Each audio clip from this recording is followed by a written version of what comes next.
This is the only resume video that you will need to watch if you are looking for a job right now. The US job market is bad, but it's horrible if you are an immigrant. I'm not exaggerating. I'm not going to share another AI resume tool. Neither am I going to try to sell you a course or a one-on-one consultation at the end of this video. You'll only find one thing in this video: information. This is the first episode of our series, Job Search Simplified. If you watch this entire video, I can promise you that you will be armed with everything you need to know to create a resume. At the end, you will still have to do the hard work of creating the resume, but you will have all the information that you need. Hi, I'm Priya from It's Okay Yaar, and welcome back to our channel. And if you're new today, It's Okay Yaar is a content platform for South Asian immigrants, and we aim to educate, entertain, and empower them.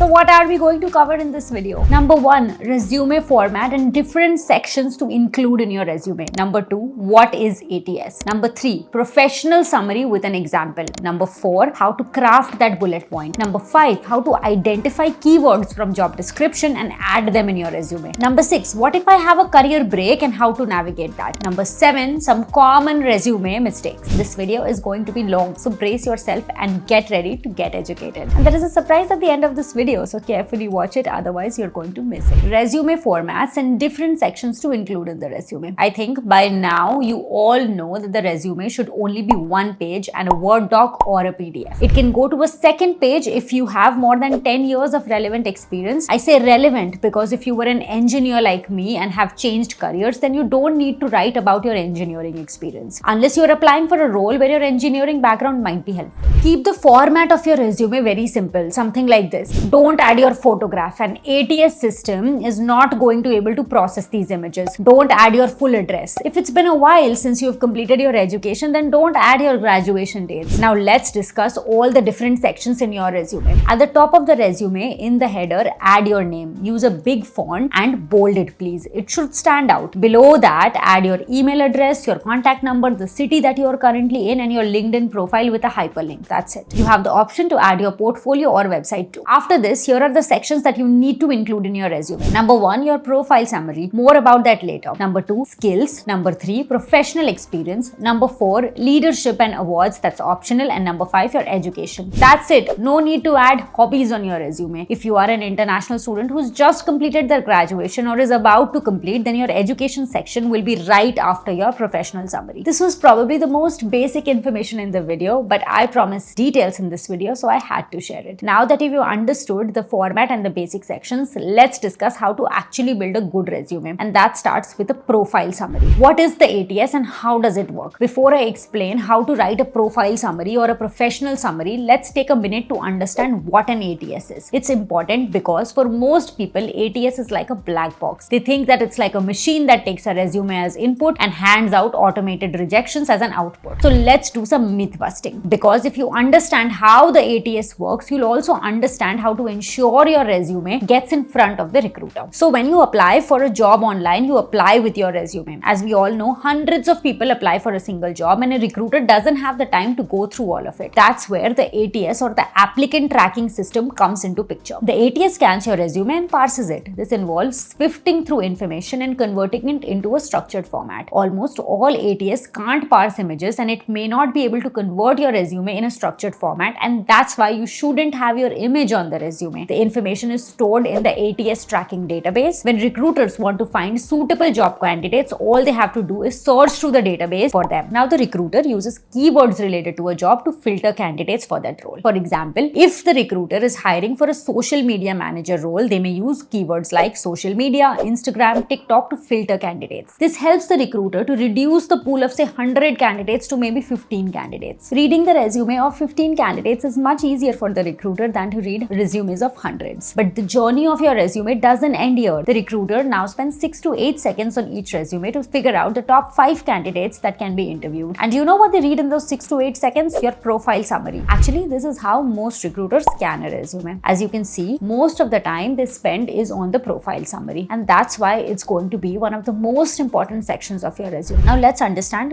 what is a profile summary and how to write it. A profile summary is a professional summary which is a brief statement at the top of your resume that highlights relevant skills, experience, accomplishments. It should be short, usually 2 to 5 sentences long, and written in a bulleted form or a brief paragraph. The summary should appear right below your contact information. Now, there are 3 main objectives of writing it. Number 1, it helps you get noticed faster. Number 2, you get to highlight your key skills and experiences upfront. Number 3, you get to add relevant keywords from the job description. Now, let me share an example with you. Suppose you're a social media manager applying for a role of a social media specialist, and you notice in your job description that they are looking for people with a minimum of 3 years of experience in Google Analytics, PPC, and SEO. So here is how you can write your professional summary. Social media specialist with detailed knowledge of Google Analytics, online marketing, and social media analytics, over 3 years of experience in web marketing, PPC, and SEO, adept at researching relevant industry and market developments and using insights to develop digital strategies. Now let's look at one more example. Here's a profile summary for a role of a senior creative strategist with a minimum experience of 7 to 8 years in digital content, managing agencies, and collaborating with multiple teams across the company. Senior creative strategist with a passion for crafting audience-centric digital stories and 10 plus years of experience in developing and executing high-impact creative strategies, including managing complex digital campaigns and collaborating with multiple teams to deliver engaging assets. Skilled in integrated marketing, agency management, building and leading cross-functional teams, securing strategic partnerships, and optimizing production efficiencies. By the way, this was the profile summary that Darshan used to apply for his role at Indeed a year and a half ago. Now, if you don't mind, here is an exercise for you. In the comments below, share a role that you want to apply for and try writing a profile summary based on what I've shared in the video. For the first 10 of you who share your profile summary below in comments, I will read your summary and share tips to improve it. Moving on. Now that we know how to write a profile summary, let us now move on to the rest of the resume, which is basically sharing the highlights of your professional experience in reverse chronological order, starting with your latest job. So how to craft a great bullet point for your resume? For that, you need 2 things. Number 1, action verbs. Number 2, quantifiable impact.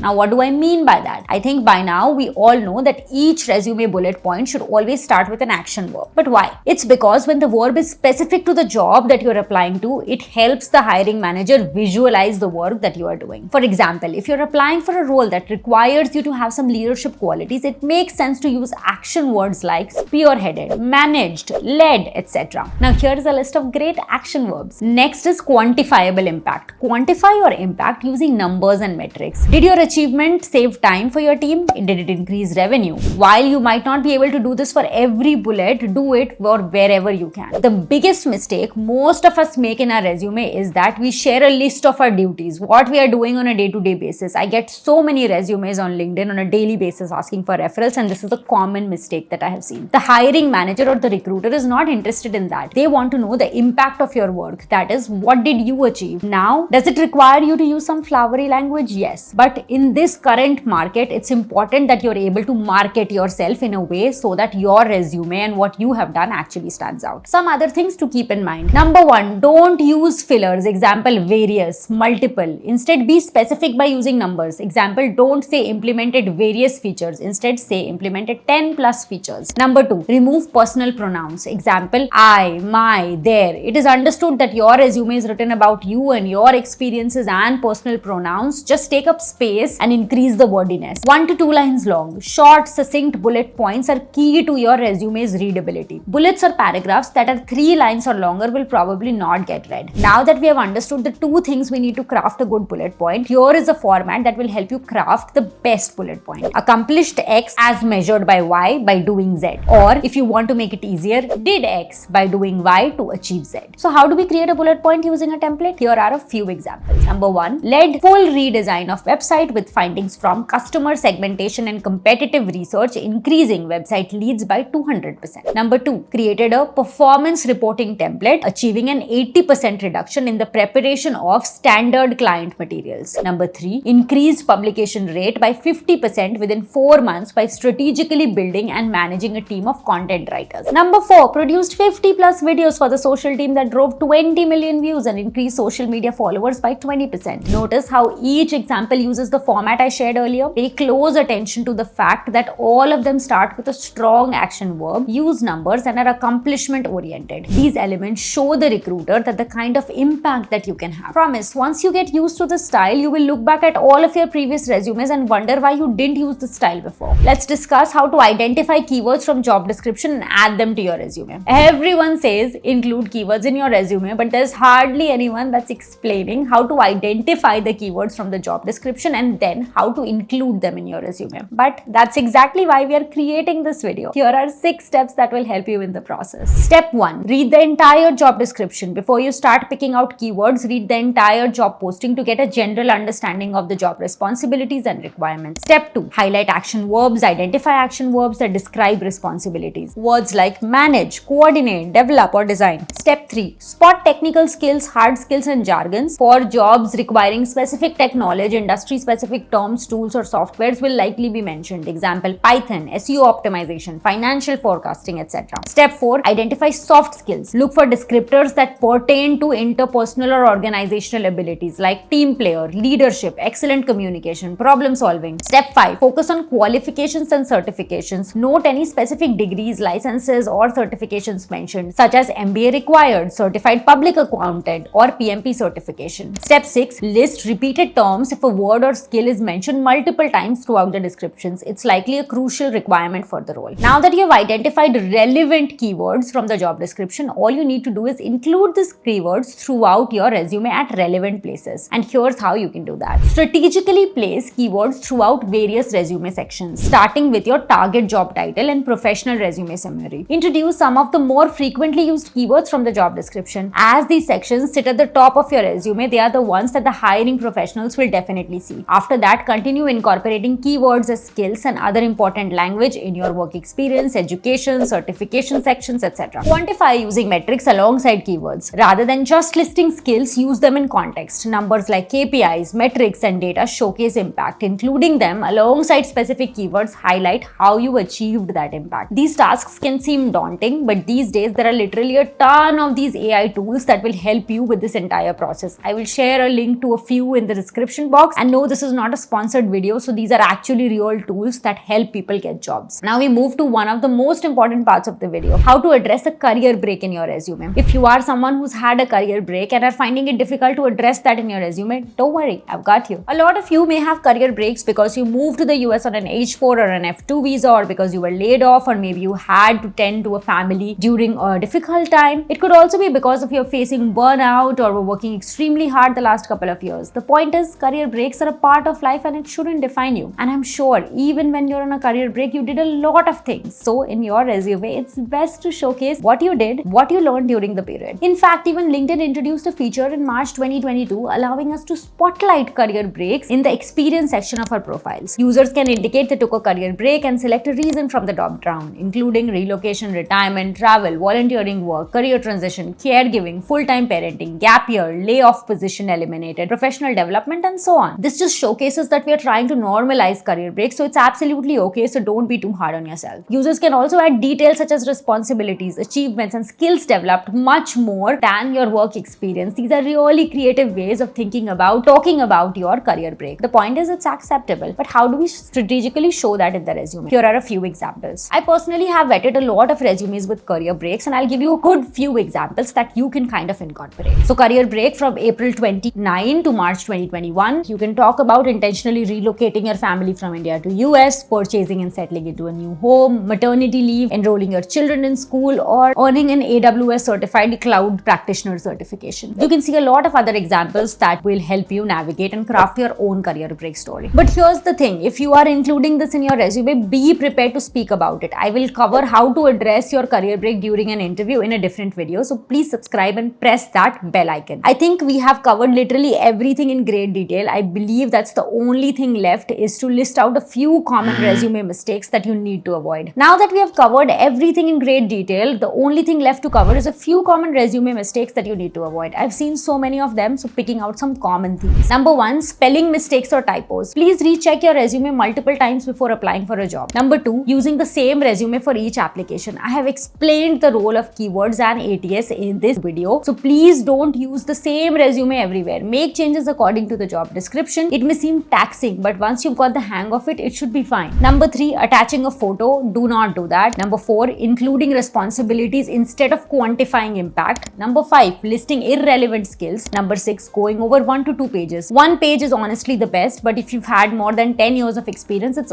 okay to go to the second page. Number 7, using buzzwords or cliches. Don't use words like team player, hard worker, fast learner, etc. Number 8, using an unprofessional email ID like angelpriya@yahoo.com or cooldude@gmail.com. No, you're not going to get a job. That's it, guys. I now have shared everything you need to create a resume. I hope this was helpful, and here is a surprise gift for you like I had promised. The first 5 people to comment resume review on this video will get a free resume review. Next week, I will share the next video in the series, how to clear the recruiter round. If you don't want to miss out, please hit that subscribe button and the bell icon so that you are notified. And remember, if things aren't going your way, it's okay, yaar, because they will eventually turn around. Until next time, this is Priya signing off. Have a wonderful day.